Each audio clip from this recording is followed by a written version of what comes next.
Hello all, welcome to another episode of Thoughtful Leaders by Collegedunia. Today we have Mr. K. Gowtham Garu, CEO of Risali Institute of Management.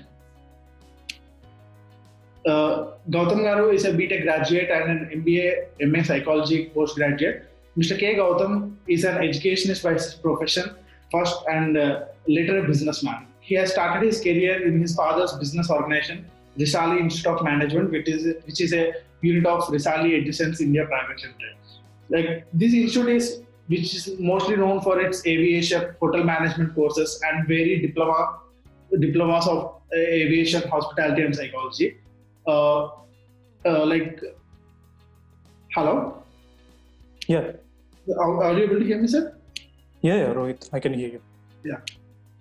So, Mr. K. Gowtham is currently working as a director and the CEO of Risali Edison's India Private Limited since 2017, and he is playing a significant role of facilitating and offering quality education to the students.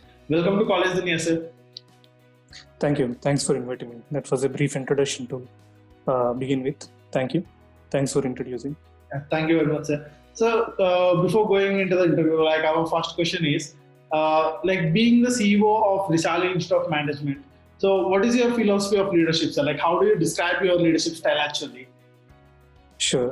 To begin with, before starting the session, I would like to thank Collegedunia for facilitating this opportunity, connecting across to me, and it's a great opportunity for me and a privilege because I'm standing with the great market leaders along with super educationists, because they given valuable feedback, valuable remarks on how the challenges are within the industry and of the industry too, and given valuable feedback and suggestions to the students who needs to get a proper awareness on the kind of education level we have, on the kind of education system and the kind of courses we have. So the opportunities where we get after completion of our aspect graduation or aspect postgraduate. So it's a great privilege to stand among the great leaders of the industry, and I would like to thank all of them and applaud them for their great efforts in their valuable contribution towards this program. And it's a great initiative from the side of Collegedunia too. Thank you very much, sir. Thank you. Yeah. So to begin with, my kind of it's an early days for me because I started as an marketing professional, as I started as an executive in my father's organization, where I got to learn. I been in the middle level management. I got to have an experience and then have an opportunity to meet other team members and other senior executives and work on with them and on a day-to-day basis, and to know about the challenges which we face in the industry. So later on, I became a tutor. I became a faculty, and I taught communications like business communications, corporate communications, and wide variety of courses for the BBA Aviation Management and as well as MBA Aviation Management too. So the philosophy is simple. The main philosophy and the core philosophy is simple. So Risali has been standard on the core values of educating or offering the quality educations to the students in the rural areas and as well as in the semi-urban areas. So when you see there will be an inequality in the distribution of education systems and the education of institutions across India, because when we speak about education system, when we speak about the students, maximum percentage of students would be comprised from the urban and semi-urban and metropolitan cities. But whereas rural area students are neglected and being ignored.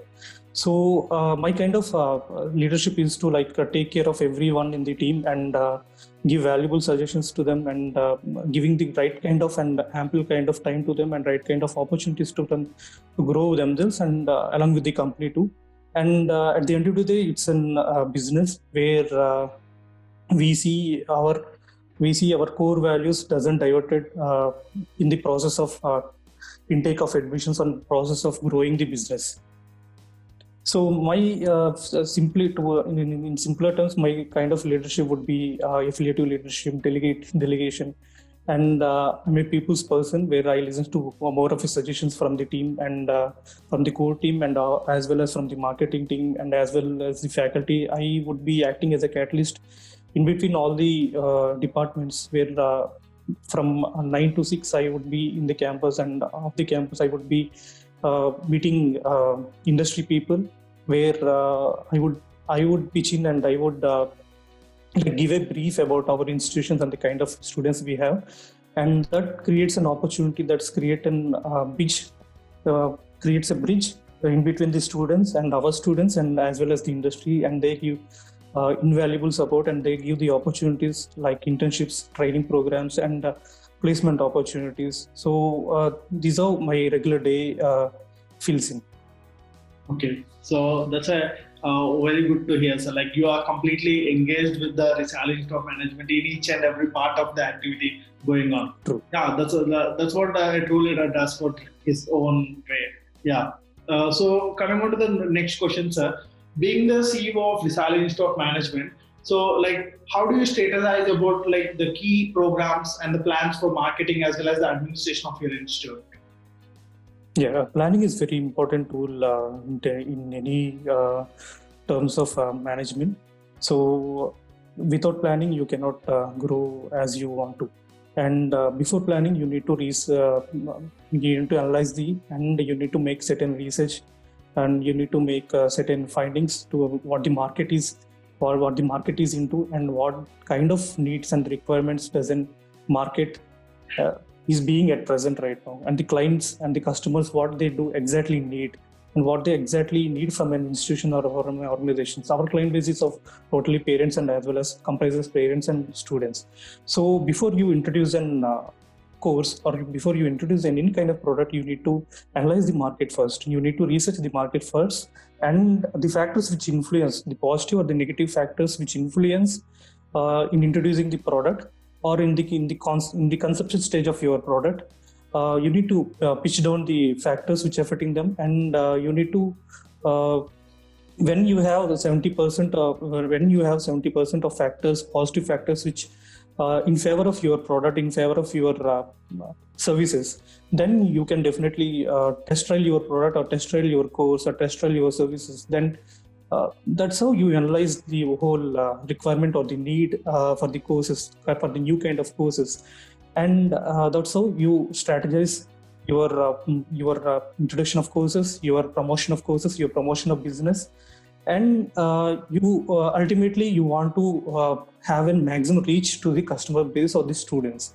So maximum reach can be happens when our core marketing, our ground level marketing is like interacting with the students at their college levels. So it's the main platform where we interact with the students, and interact with the faculty as well, interact with the principals, interact with the different chairmen of the institutions, where we get the opportunity, where we have a demonstrations with them, where we have an orientation sessions with them, and we explain the kind of need for the exclusive courses like aviation management, or hospitality management, or psychology, or film and media related courses, where they'll get an opportunity, because there has been a slump in the industries. When you take software industry, when you take manufacturing industries, it been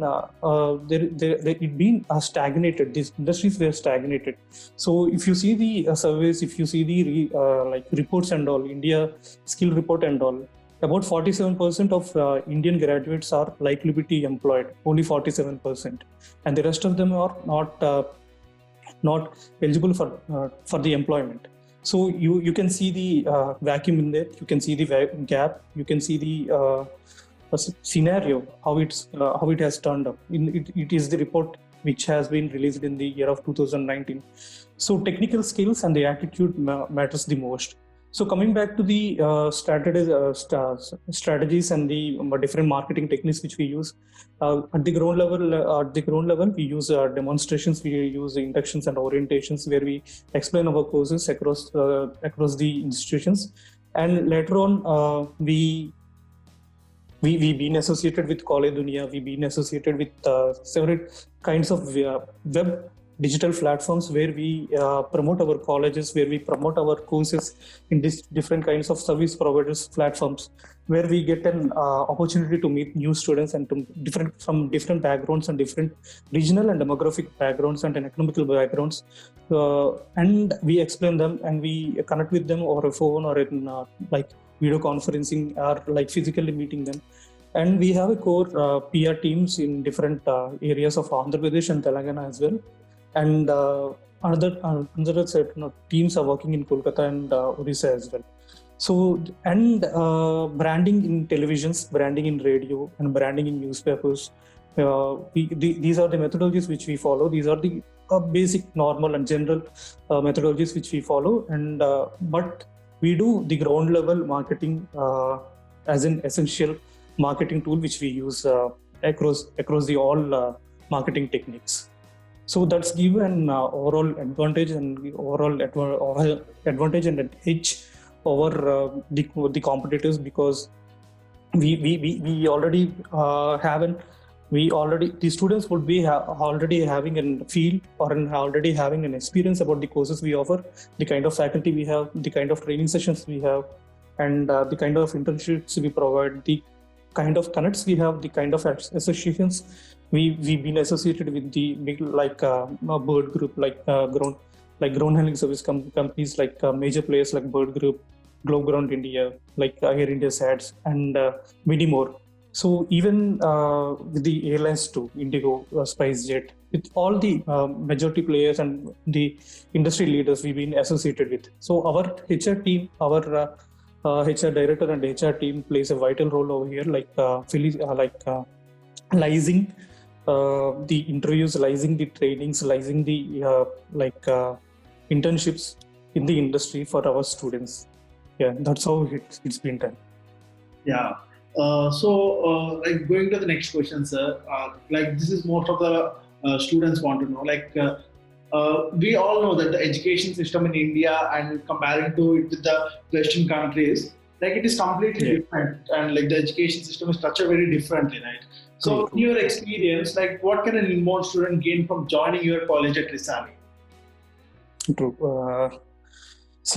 Fundamentally, historically, our education system has been on the basis of Vedic and providing the Vedic education. Later on, after the England or the Dutch came into our India and colonizing the people, they use our human resource to do the clerical work.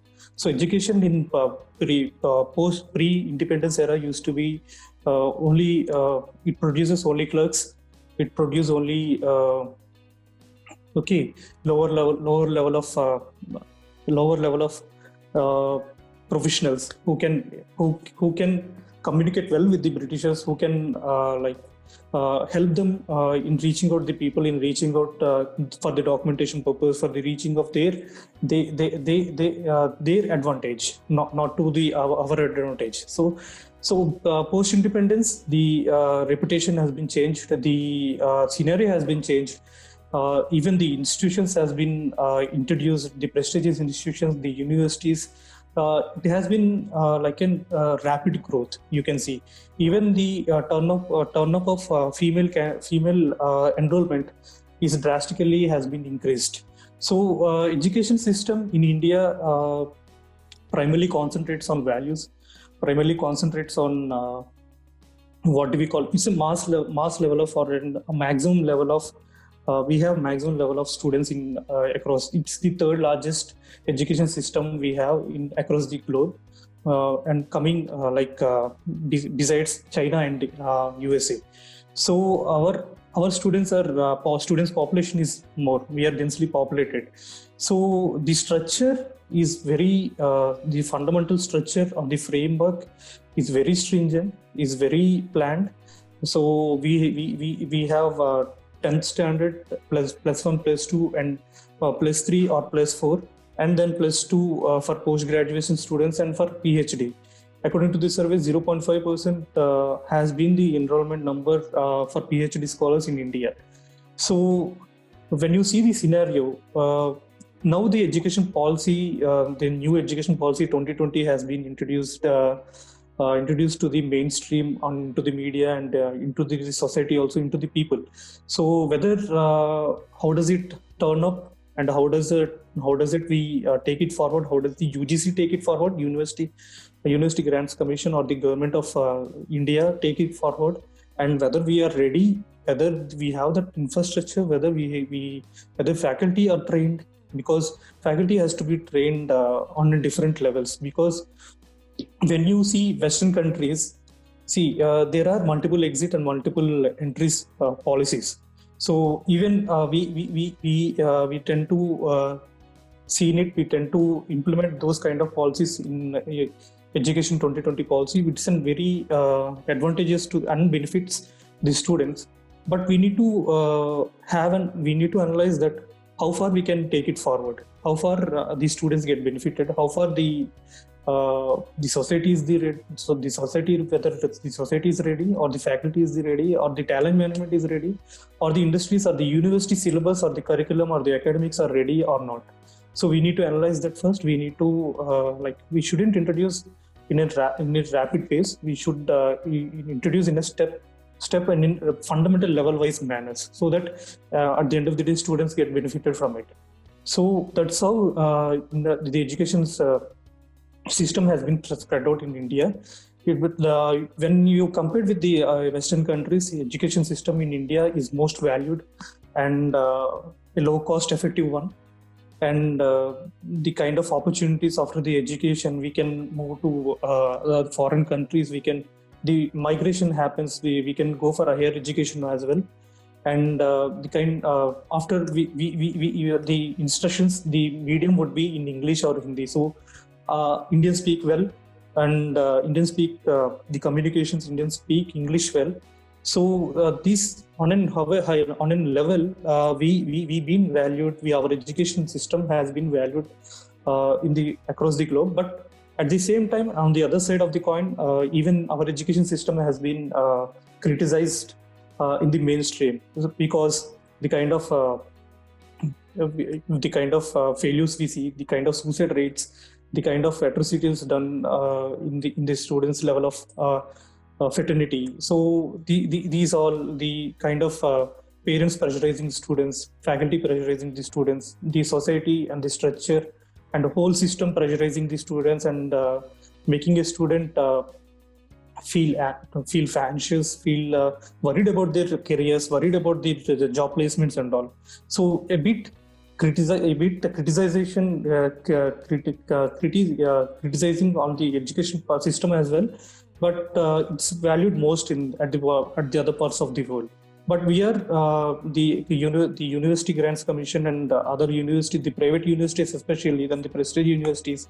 We have 20 IIMs, we have 16 IITs, and other prestige universities. We have numerous. We have at least 900 universities in India, if I'm not wrong. I may be wrong. So these universities fundamentally trying to imbibe core values, trying to build up character in the students, and trying to make a student ready for the industry, and turn a student as a good citizen for the nation. So at the global level, you can see Indian students are doing well in terms of academics, in terms of contemporary, in terms of unconventional ideologies, in terms of unconventional activities, in terms of entrepreneurship, in terms of internships. So we can say it's an what do we call? It's advantages for the students, and it's been paved out well. Okay. Yeah. So, sir, coming to the next question, could you please say about how the curriculum of Risali Institute of Management will be ensuring the best practice of the industry?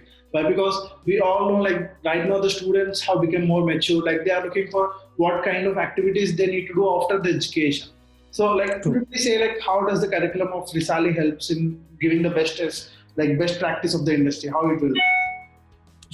So Risali follows university curriculum, university-based curriculum, and university-based academics, and university-based pedagogy in terms of academics. And in terms of non-academics, we follow an multifaceted training programs, training policies, and design of trainings, whereas students gets ample of opportunities and has ample of opportunities to develop himself in terms of communication skills, in terms of soft skills, in terms of personality development, in terms of other industry related skills and technological skills and management skills, where he can develop himself and he can develop his attributes and characteristics and be a better person or be a better professional, as we always speak about.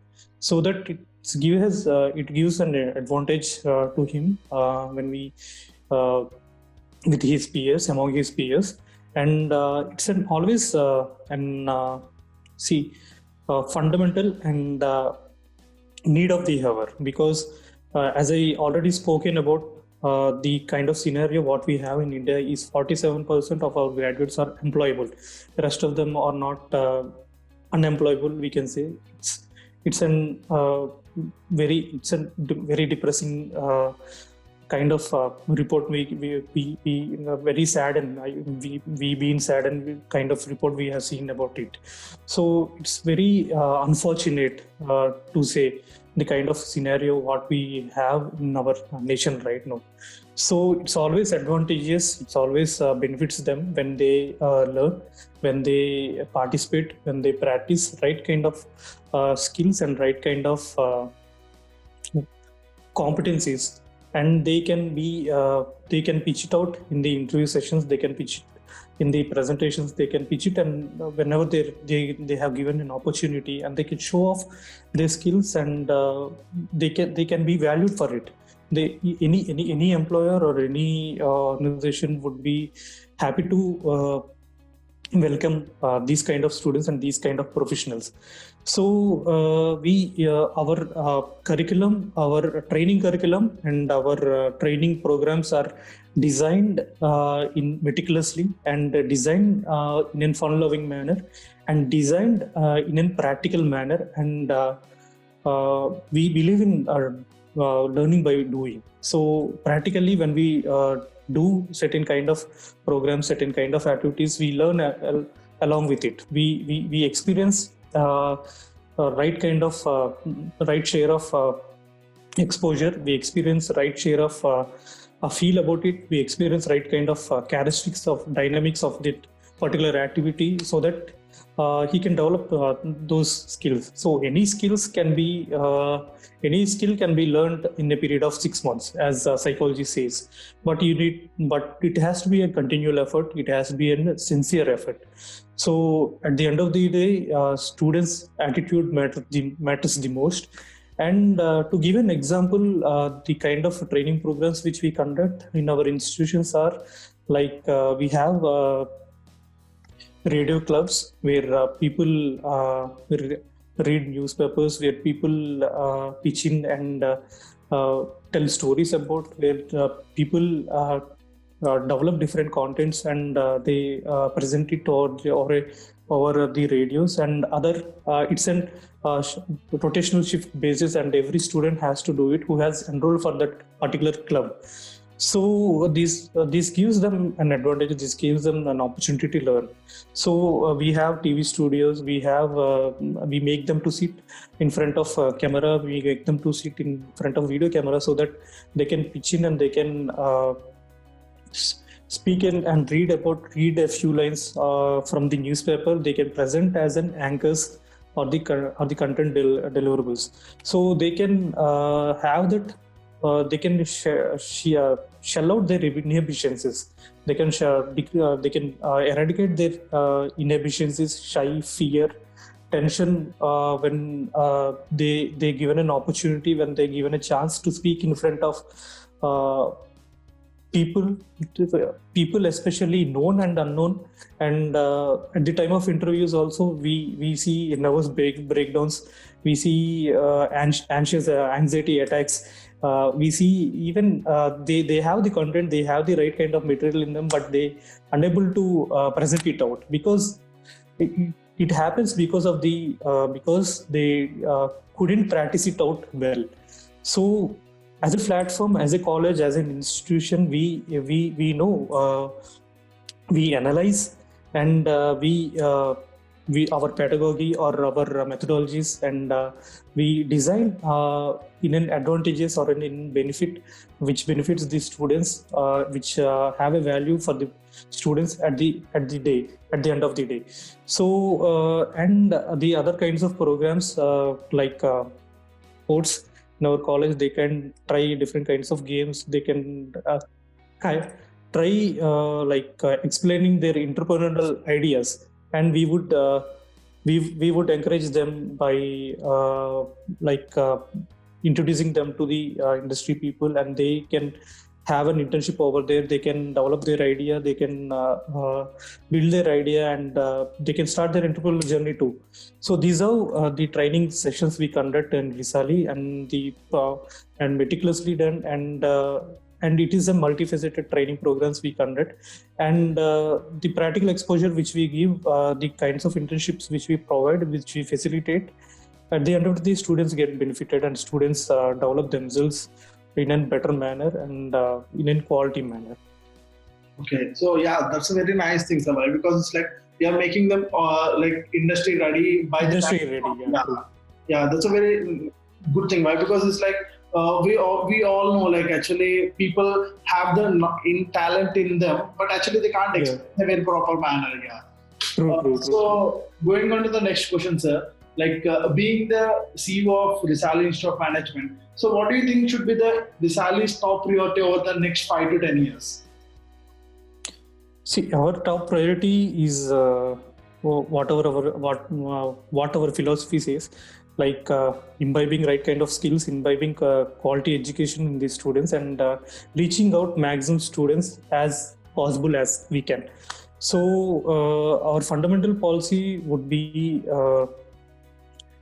cater our services to an extent where students get benefited, to the maximum students can benefited, and we want to be a support system for the students when after they get relieved from our college, and after they being placed in their jobs, in their work in the industry. Even we want to be in the supporting system to them, so that it builds an trustworthy, it builds an right kind of platform for them, and as well as for us to create more opportunities to the next level of students. So our philosophy is one thing, and we primarily and we quite aggressively move on, and we see that it doesn't get diverted in the way of growing ourselves and in terms of business, in terms of expansion of our college as well. And in the next 10 to 15 years, I believe the kind of curriculum, the kind of training methodologies with the trends of the industries, with the requirements of the industries, with the requirements of the overall business ecosystem, we would like to produce right kind of students for the industry. So this is how, and as well as catering the right kind of facilities, catering the right kind of making them to develop themselves, and making them to achieve what they dream about. And as well as we as an institution, we as an organization want to evolve and want to expand across India. So that's our core philosophy and core what do we call the next objectives or next goals for the next 10 years. And we would like to introduce different verticals in the we started as a hospitality management college. Later on we turned into aviation management college. We introduced aviation management courses, diploma courses, BBA aviation management and MBA aviation management, and graduation, post-graduation courses. We tried we seen the demand in the film and media related courses too, and we introduced it. And like this, we want to see that what kind of particular courses or the particular verticals we have, and to develop and to according to them, and to promote the courses which would satisfy the industry needs and the particular trends which happens in the industry. So if you see entrepreneurship and the digital, the educational technology kind of organizations or the companies. So we would try out our luck. Would try out our opportunities in those kind of areas too. So we are coming with an we in next 6 months or 1 year we coming with an application based services where our where it primarily concentrates on providing or just serving out the communication skills and the English to the various kinds of categorical students. It would be open to all. So it's in the conception stage right now. We are researching and our team is researching. It's been this project is my father's brainchild. He's closely monitoring it. He's heading it, and certain research programs are being conducted on it. Whether it's viable or feasible for us to offer that kind of web-based or an application-based services in terms of communication skills, soft skills, and English language. So it has to be fun-loved and it has to be accessible, and we see it has to be like innovative and convenient for the students or the person who uses it. So it would be a personalized application. So it's under conception stage right now. When we are done with our research, when we are done with our findings, we would definitely work on and implement the application. We would be offering would take it into the market and see how would the application paves out, and how does it how does it grow, and how does it benefits us, in terms of monetary benefits, in terms of value. Okay. So these are the primary objectives for us for the next 10 years or so, and 15 years. Okay. So coming to the next question, sir. So what would you like the people to know about your institute that they may not know actually till now? Our name Risali itself find it very peculiar, very foreign, and very difficult to understand. Risali is a Italian word where it means rise again. So we named we given a lot of thought. We've given a lot of thought process to actually come up with that name, because we in a human life, in an individual personal life or in a professional life, we have fluctuations, we have highs and lows, we have failures and successes. But education has to be, and the well-being and the personality characteristics has to be always has to be balanced, so that he can face any kind of challenges, any kind of problems or conflicts or complications in his life. So education is one of the powerful tools. So that's how we came up with the idea of naming our institute as the Risali Institute of Management. So it would by introducing ourselves as an educationist, by introducing ourselves as an institution, we would like to give an opportunity for the students where students get the placement opportunity, not as a placement opportunities, but he can develop himself as a better human being all put together. Because when I spoke about the tension-free life, when I spoke about the personality development, the competencies, the characteristics, the traits, and we have fluctuations of highs and lows in our life. A student or an individual has to be ready to face that kind of elements in his or her life. So education plays a major role here. So that's why the quality of education, the kind of services we want to provide we wanted to give opportunity to the students. So we came up with the institution name of Risali Institute of Management. It's actually an Italian word, and which suggests the rise again. So you shouldn't be stagnated. You shouldn't be stranded at your failure. When you see the failure, you have to be bounce. You have to bounce back. You have to create a name for yourself. You have to be successful, even if you see failures. That's how the word suggests. So apart from this, we been branded as an aviation management college, but as a college itself, we want to project ourselves as an institute more, because college isn't conventional and traditional institution where you offer your traditional courses. But as an institute, you can pitch in and you can offer wide range of services, like placement services, like higher education, like recruitment services, like training services, like other services where students get benefited out of it. So we want to the outlook of Risali has to be an institute. We shouldn't be stick to aviation management, or we shouldn't be known for hospitality management, or we shouldn't be as an psychology institute, or we shouldn't be known for film academy. It recently has to be known to the students as an 360 dimensional service oriented and educational oriented institute. So that's how we want to see Risali, and that's how we want to build, and that's how we want it to grow in the years to come. So this is the brief about the how the outlook of Risali has to be in the market. Okay. So going on to the next question, sir, like what do you see Risali's greatest strengths? What do you see as Risali's great strengths?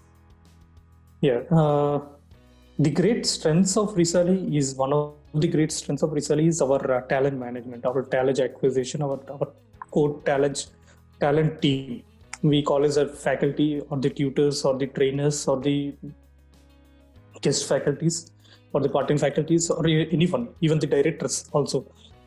So that's the major strength, and the kind of infrastructure comes second, because we have TV studio, we have English language lab, we have 2 seminar halls, we have seminar halls, we have conference hall like a boardroom where the student come in and conduct presentations and workshops over here, and present board meetings over here. Because the kind of curriculum what an MBA student or an MBA postgraduate has in his academics is like corporate communications is the main subject, or the etiquettes in the business, or the etiquettes in the language would be one of the major traits a student has to imbibe himself from the college itself. So we facilitated boardroom for it to serve the purpose. We facilitated TV studio, we facilitated English language lab, we facilitated aviation management lab, where where a good number of students comes in the aerodrome, a model of aircraft we have in our campus.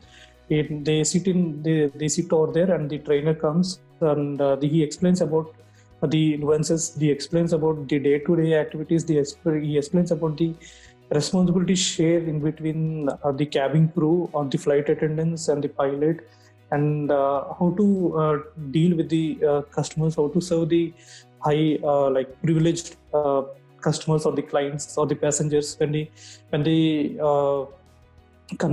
they come across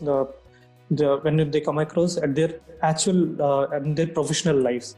So before getting into the industry, we would like to have train our students for the industry requirement and the industry trend purpose, so that they shouldn't be felt clueless in when they join their respective industries. They can be very much valued enough. They would be very much positioned enough when they have these kind of traits and the qualities or the skill sets.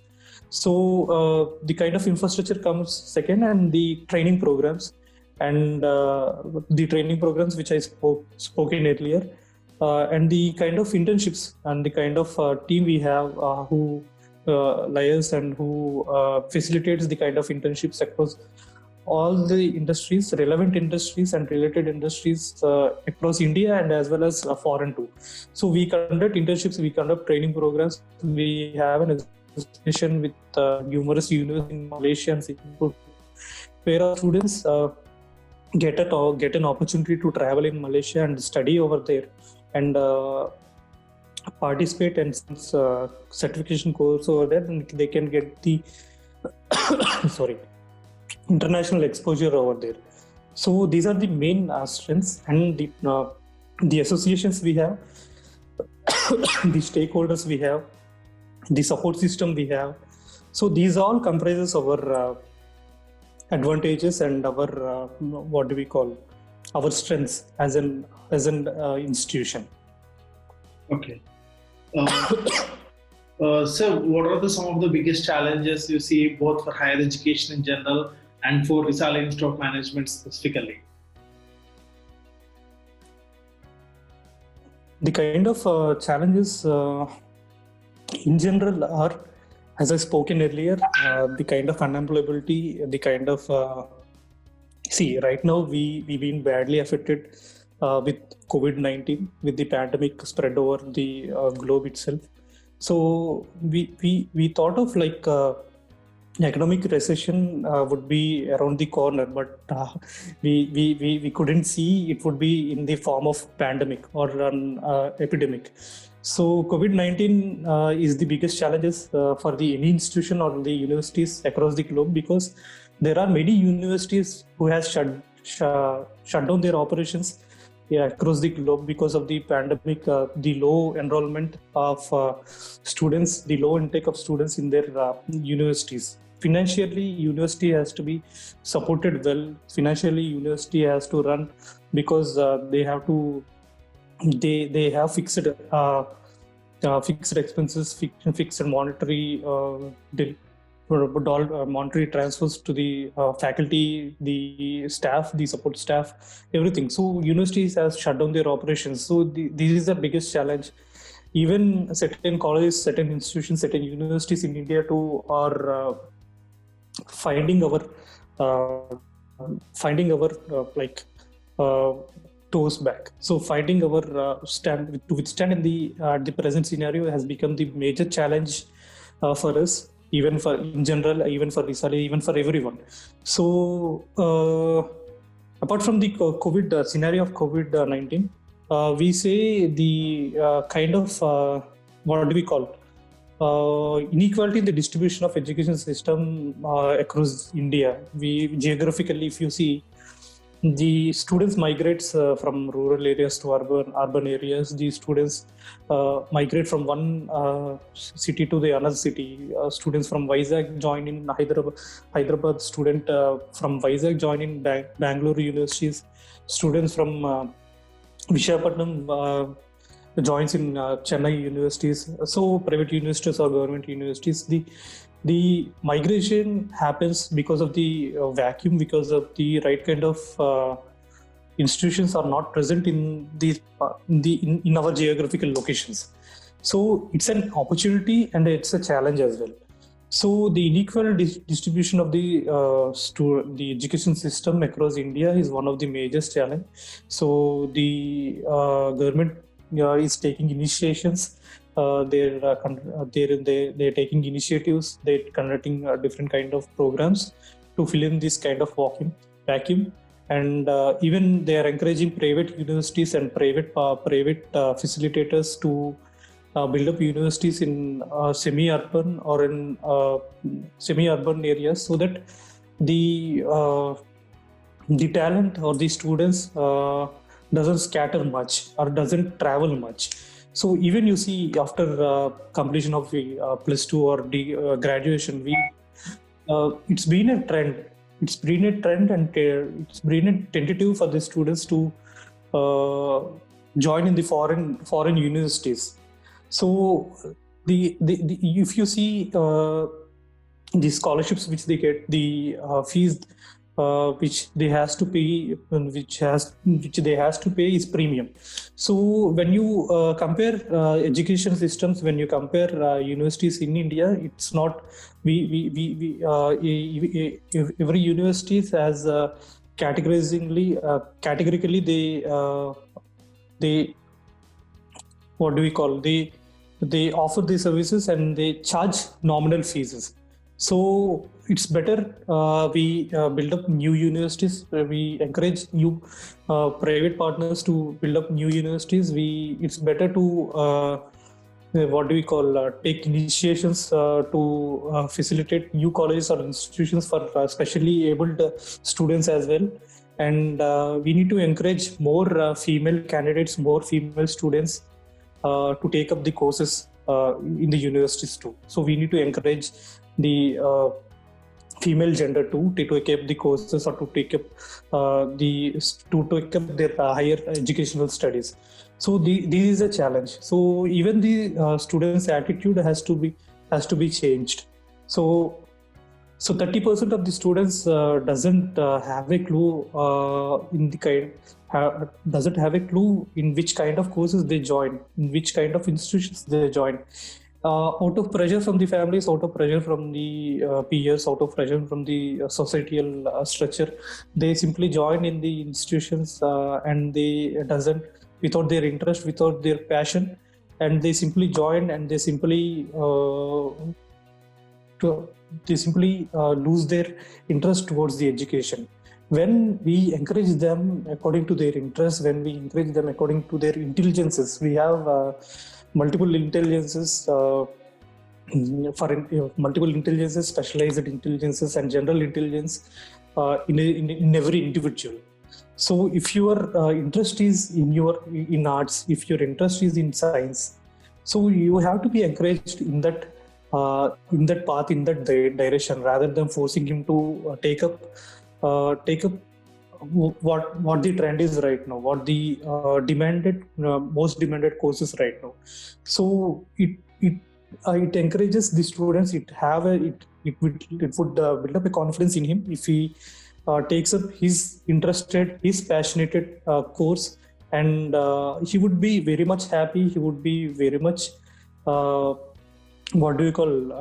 better off person here rather himself, so that he can prove at the end of the day. So these are the challenges. Even the attitude of the parents has to be changed. The attitude of the society has to be changed. Even they need to change their attitudes. They need to change their not pressurizing the students, or not pressurizing their relatives or their students as well, and in particular, or their sons or their daughters.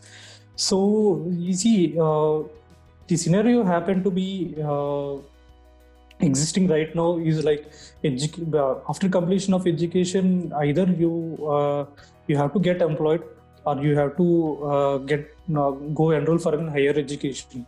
These two options has been you can see the trends in our system, but no one emphasizes on the kind of internships which you need to take, the kind of summer internships, the kind of technical skills, the kind of technical competencies which you need to build up before you take up a course, or before you join an industry, or whether it can be software industry, whether it can be architecture, whether it can be civil, whether it can be pharma. A student has to be well equipped with the right skills. A student has to be passionate enough, where he can give his 100%, where he can work hard, ethically also, and paves a way out for himself, and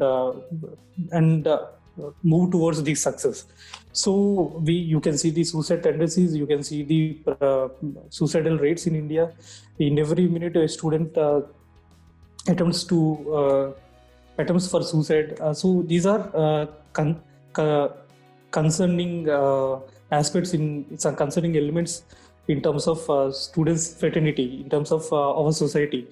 So the talent management, the inequality in the education system, and the right kind of technological universities and right kind of multifaceted university has to come out, whether it can be public or private. The right kind of institutions has to come up to cater this much of population.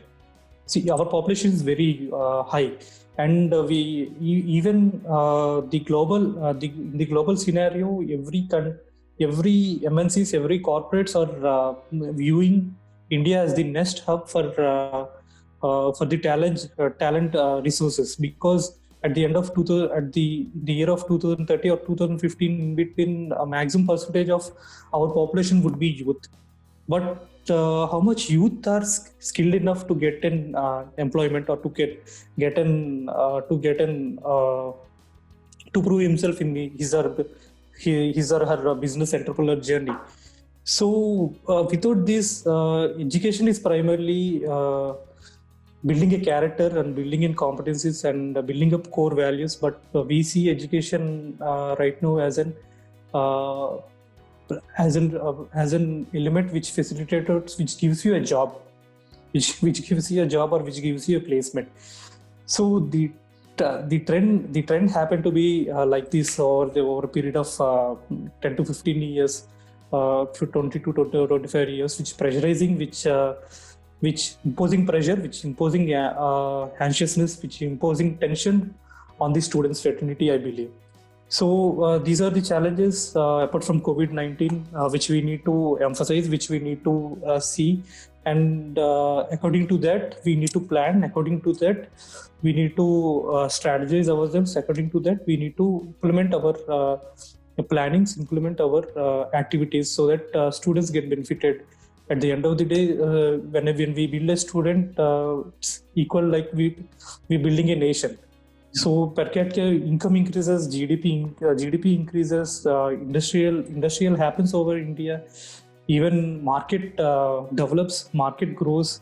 So talent, the right kind of talent has to be imbibed in a student, and the right kind of skills has to be imbibed in the student. So it's everybody's responsibilities to make his students prepared for an industry, or to get in right kind of skills or exposure in her or his educational career. What I mean to say.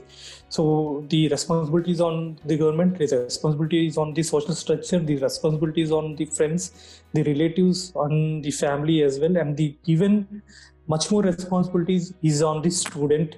So he has to be vocal about his ideas. He has to be vocal about his thoughts.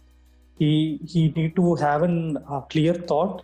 He need to have a clear idea about what he has to learn, or what he has to pitch in, or what he has to try out in his professional career, or what he has to build his profession according to his interest and passion. When passion lies, you give your 100%. When passion lies, you give your 101%, and you stretch yourselves to the maximum extent, and it develops the nation, and it increases the market growth, it increases the competitiveness, it increases everything. So that's how the student has to be. A student has to be ready for the industry needs, and he has to be upgraded himself. He has to be updated himself, so that he shouldn't be fall short back in terms of the recent trends of the industries. So the challenges are many, but these are the fundamental challenges for any institution or the government or the social structure, where we need to support our education system and support our students' fraternity as well. Yeah, so thank you very much, sir. That's very insightful messages you have given us today about Risali. Thank you. Yeah, thank you for being with us and sharing your insights to our viewers, sir. Thank you. Thank you so much, and it's been a wonderful interaction, and it's been a wonderful interview in terms of the kind of quality questions which you asked, the kind of need of the hours of the questions you have asked.